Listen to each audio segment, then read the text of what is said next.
네, 안녕하세요. 김서은입니다. 오늘은 질문 주신 분이 있으셔서 그 질문에 대해서 같이 고민해보고 답변을 찾아보려고 이렇게 준비를 했습니다. 질문은 퇴직연금 DB냐 DC냐 이게 질문이에요. 그래서 이분 같은 경우에는 입사 17년 차 공기업 재직 중이신 분이고 이제 한 13년 남으셨대요. 그런데 퇴직연금을 DB에서 DC로 변경해도 괜찮을까? 이거를 문의해 주셨어요. 주변에서 인피 때 바꾸고 그때까지 그냥 놔둬라 라고 얘기를 한대요. 근데 실제로 제가 이제 은행에 다녔었잖아요. 은행에 다닐 때 저도 DB형이었어요. 잘 몰라가지고 DC로 바꾸는데 그 이제 급여 담당자한테 전화해서 얘기를 했더니 굉장히 말리더라고요, 저를.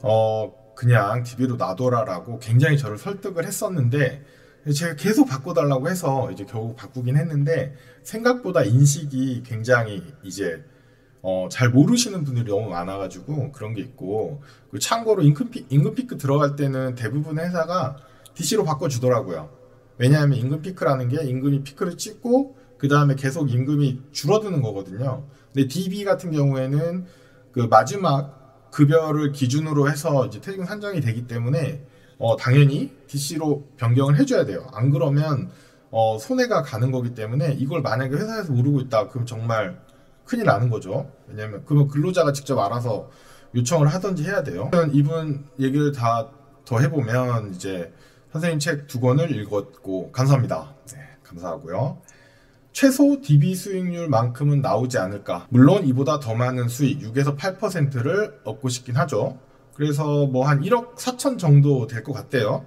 그래서 뭐 그 정도 되죠. 될 수 있죠. 왜냐하면 17년 차시고 중간에 뭐 중간 정산 같은 걸 안 받으셨으면 당연히 이 정도 될 수 있어요. 근데 이 돈을 DB로 그냥 놔둔다는 건 너무너무 안타까운 일인 것 같고, 아무튼 설명을 좀 드려볼게요. 요거를 보시면 이건 이제 고용노동부 자료를 이제 NH 투자증권에서 이제 해서 인용해서 만든 자료인데, 보시면 DB하고 DC형 어느 게 낫냐인데 이 사례는 이제 급여가 5%씩 오르는 케이스예요. 그래서 자신이 급여가 1년에 몇 프로 오르는지는 본인이 확인을 하셔야 되는데 5% 오르는 회사도 그렇게 많지는 않을 거예요.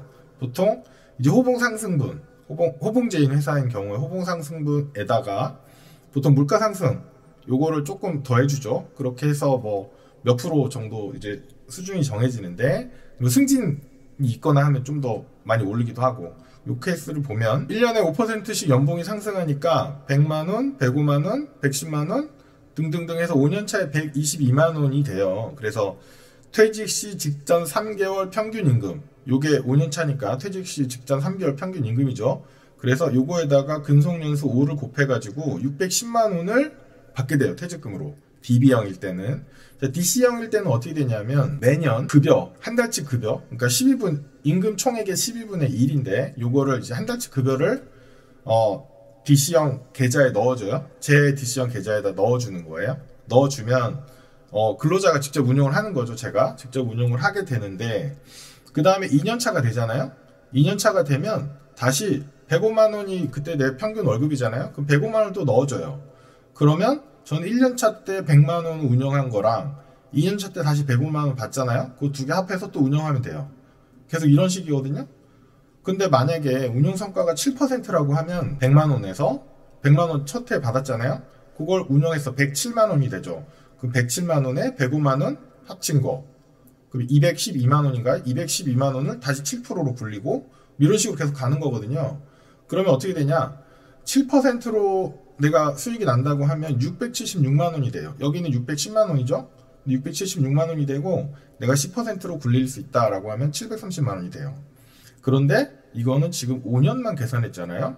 근데 이게 10년, 20년 되면 어마어마한 차이가 날 수밖에 없어요. 이제 승리가 복리로 누적이 되기 때문에 어마어마한 차이가 나고, 그래서 이제 자기가 급여 상승률이 굉장히 높다. 나 1년에 7%씩 오른다. 그러면 DB로 하셔도 될 것 같아요.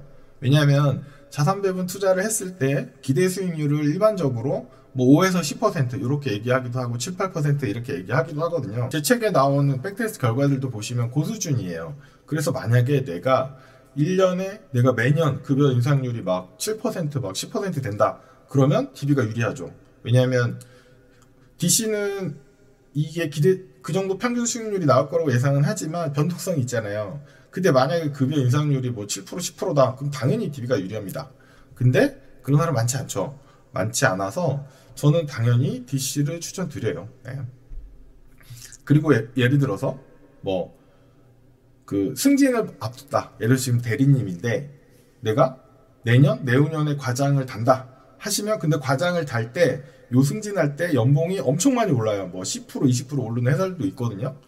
그렇게 되면 그런 경우에는 좀 기다렸다 하셔도 돼요. 예. 큰 차이는 아니지만 기다렸다 하시는 것도 괜찮다. 그런데 DB를 할 이유는 없다. 저는 이렇게 생각합니다. 결론은 이제 자신의 임금 상승률보다 높은 수익을 낼 수 있으면 DC가 유리합니다.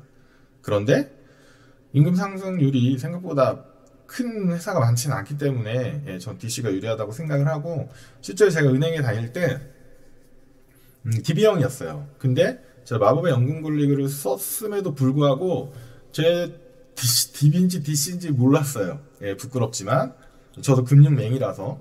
그래서 그리고 마연고를 쓰고 나서 이제 많은 사람들하고 이제 뭐 얘기를 하다 보니까, 독자분들이랑 얘기하다 보니까 아차 생각이 나는 거예요. 내 퇴직연금 뭐지? 그래서 확인해 보니까 DB형이더라고요. 그래서 수익률을 확인해 봤어요. 그때 기준으로 한 18년 정도 근무를 했었을 텐데 18년 동안 쌓인 수익률이 1점 몇 %였어요. 연. 그래서 너무너무 붕괴를 하면서 DC형으로 바꿔달라고 이제 요청을 했죠. 요청을 했더니 이제 그 다니던 은행의 이제 담당자가 하지 말라고 계속 말리는 거예요. 그래서 제발 그만 말리고 해달라고. 예. 그래서 이제 바꿨는데, 그게 제가 19년 봄에 이제 마법의 연금 권리기를 냈잖아요. 그리고 나서 19년 하반기에 알게 된 거예요. 그래서 바꿔야겠다 해서 바꾸고, 여기 보시면 이거는 이제 저는 이제 제가 다니던 회사는 땡땡 생명밖에 없었어요. 퇴직연금이. 그래서 DC형을 여기로 바꾼 거고, 20년 1월부터 1년 정도 운용한 수익률이에요. 보시면 수익률이 8.6% 나왔죠. 연한산으로 7.9, 397일. 그래서 뭐 저는 뭐 제 기대 수익률은 충분하기 때문에 아무 문제가 없어요. 그래서 뭐 이렇게 운용했다는 얘기고요. 이거 펀드로만 한 겁니다. 보험사는 펀드밖에 안 돼요. 네. 이런 화면도 제공해 주더라고요. 월별로 움직이는 건데, 이때가 언제냐면 코로나 때예요. 2020년 3월 코로나 때 빠졌죠. 한 11% 정도밖에 안 빠져서 굉장히 양호했다. 그래서 이렇게 쭉 움직였던 거를 이제 보여주는 거예요. 그래서 최근 1년 수익률이 저는 9.48, 전체 평균, 이 보험사 전체 평균이 2.5 이렇게 나왔어요. 근데 왜 전체 평균 왜 이렇게 낮았냐? 왜냐하면 이 보험사에 가입되어 있는 DC형 가입자 중에 85%가 원리금 보장형에 가입돼 있어요. 예금이죠, 예금. 예금형 상품에만 가입돼 있는 거예요. 그러니까 예금 이자밖에 안 나오는 거예요. 저 당시에 이자가 저 정도 수준이 됐어요. 다른 데도 마찬가지예요. 저 보험사뿐만 아니라 은행에도 85%가 원리금 보장. 보험사는 94%예요. 94% 원리금 보장. 증권사는 좀 적지만 그래도 77%. 원리금 보장에 너무 그냥 놔두고 있는 거예요. 그냥 신경 쓰기 싫어서. 근데 실제로는 손해보고 있다는 걸 알고 계셔야 돼요. 물가 상승률을 못 따라가는 경우가 굉장히 많습니다. 그래서 이제 퇴직연금을 제가 제 거 직접 바꿔보면서 느낀 게 문제점이 너무 많아요. 예를 들어서 근로자가 있는데, 여기 고화성이라고 한 거는 제가 처음에 자료 만들 때 고화성이라는 배우가 영화를 찍었는데, 삼진그룹 너무 재밌게 봐가지고 인용을 했던 거고요. 그래서 근로자가 일하는 회사, 퇴직연금 이 법에서는 사용자라고 합니다. 사용자라고 많이 부르더라고요. 이 회사가 그냥 예를 들어서 삼성은행을 퇴직연금 사업자로 지정하면 끝이에요.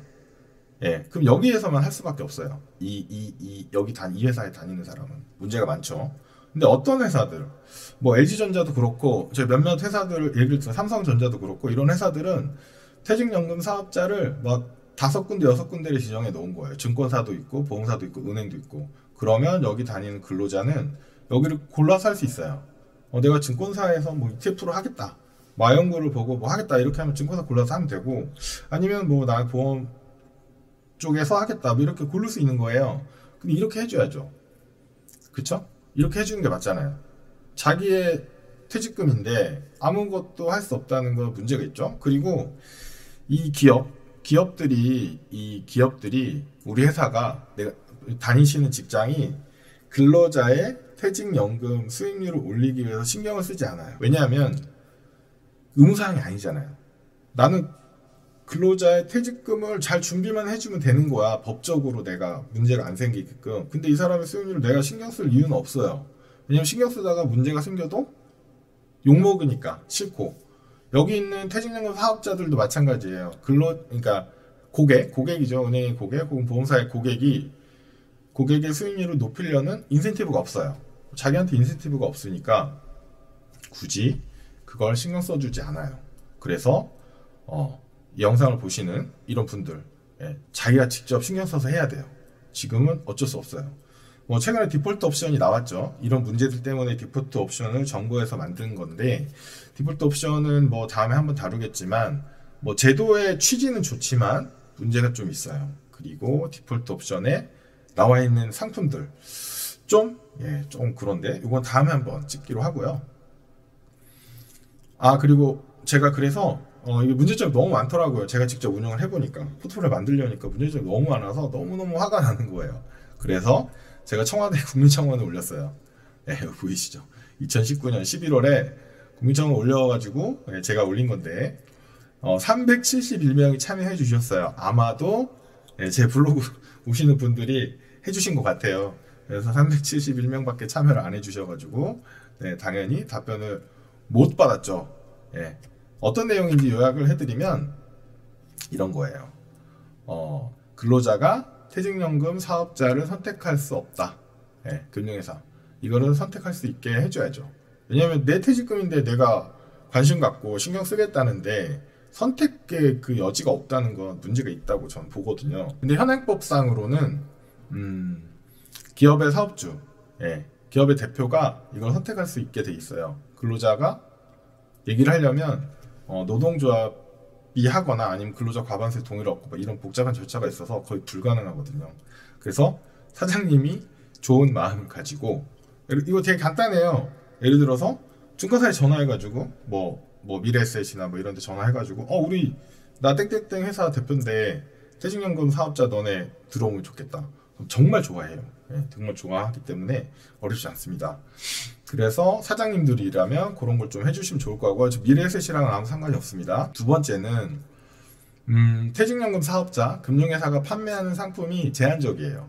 예를 들어서 제가 경험했던 땡땡 보험사 같은 경우에는 총 판매하는 펀드가 예를 들어서 500개면 500개 중에 제가 다니던 직장에 오픈해 있는 퇴직연금 펀드는 얼마 안 돼요. 한 100개? 혹은 그 이하? 얼마 안 돼요. 그러면 제 입장에서는 선택할 수 있는 게 줄어드는 거잖아요. 이게 문제점이 있는 거거든요. 그래서 이런 투자할 수 있는 상품을 확대해 달라 이런 내용이에요. 길게 적었는데 아무튼 여전히 잘 해결되진 않고 있죠. 어쩔 수 없습니다. 이게 왜냐하면 문제가 많아요. 그래서 잘 해결되진 않고 있는데 은행에서 퇴직연금에 ETF를 살 수 있게 추가를 했어요. 기사를 보고 제가 굉장히 반가웠거든요. 야, 이제 좀 바뀌나? 이제 좀 바뀌나 보다. 그러면서 굉장히 반가웠는데 왜 그러냐면 증권사로 많이 사람들이 옮기거든요. 보험사에서 증권사, 은행에서 증권사로.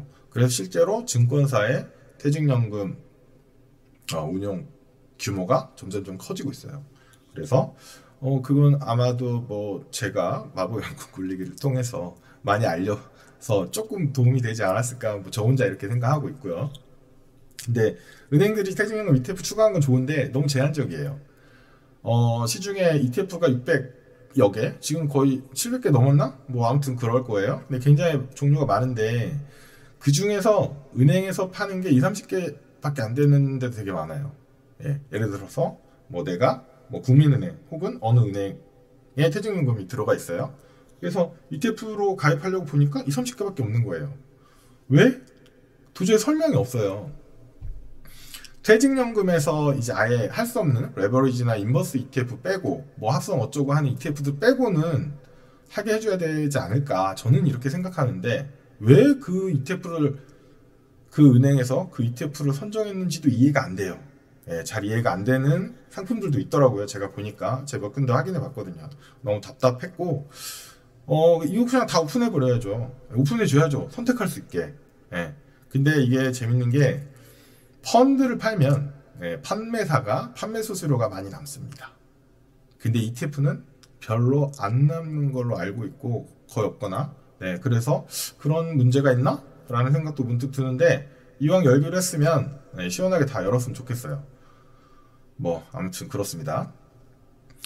그래서 너무 답답해가지고 제가 제 블로그에서 이런 공지를 띄웠어요. 그 은행이나 보험사에. 그러니까 증권사에 가입돼 있으신 분들은 예를 들어서 뭐 마법의 연금 굴리기 혹은 이제 마법의 투자 시나리오 이런 책에 있는 포트폴리오 참고를 하셔가지고 자신만의 그거를 이제 운영하시면 되는데 은행이나 보험사에 있으면 ETF 종류가 제한적이에요. 근데 이걸 가지고 포트폴리오를 만들어서 운영하셔야 되는데 혹은 이제 보험사면 펀드로 하셔야 되는데 그거를 이제 하기가 너무 어려우신 분들이 많으시니까 저는 뭐 그걸 만드는 걸 좋아하기도 하고요. 그래서 제한된 어떤 리소스에서 최적의 포트폴리오를 만들어서 이제 좀 드려야겠다 이런 생각을 했고 그래서 이게 보시면 되는데 당연히 무료는 아닙니다. 왜냐하면 이게 계속 피드백을 주고받고 해야 돼요. 일단은 저한테 이제 본인이 가입한 회사나 혹은 이제 태영 사업자를 이제 알려주셔야 돼요. 그리고 그 회사에서 판매하는 상품 목록도 받아서 주셔야 돼요. 이게 정말 문제가 많은 게 제가 뭘 도와드리고 싶어도 예를 들어서 뭐 땡땡 은행을 이제 뭐 들어가면 퇴직연금 판매 상품은 저한테 안 보여요. 가입자한테만 보이게 해놓은 것 같아요. 그래서 그 목록은 이제 제가 구할 방법이 없으니 그걸 구해서 주셔야 되고 그거 가지고 제가 포트폴리오를 만들어서 레포트를 쫙 써서 보내드릴 거예요. 뭐 몇십 페이지 될 것 같은데 레포트를 쫙 써서 보내드리면 그걸 보고 다시 피드백을 이제 주고받고 하는 거죠. 뭐 필요하면 뭐 영상 미팅 같은 것도 이제 하고 이렇게 해서 좀 도와드리려고 뭐 하고 있는데 그 뭐 신청해 주신 분이 많아가지고 제가 지금 좀 끊어 가야 되나 지금 이렇게 고민하고 있는데 아무튼 필요하신 분들은 이거 보시고 한번 신청하셔도 돼요. 그래서 이게 되게 좀 신경 쓰셔가지고 자기 퇴직연금 관리를 하셔야 돼요. 아까 그분 같은 경우에도 1억 원 이상이 이제 DB형에 잠자고 있잖아요. 조금만 신경 써서 굴리시면 1년에 1억 5천인가 그랬는데 1년에 10%면 1,500만 원이 이제 생기는 거예요. 굉장히 큰 차이가 나기 때문에 신경 써서 퇴직연금 잘 관리하자 이런 거 좀 말씀드리고 오늘 영상 마치겠습니다. 감사합니다.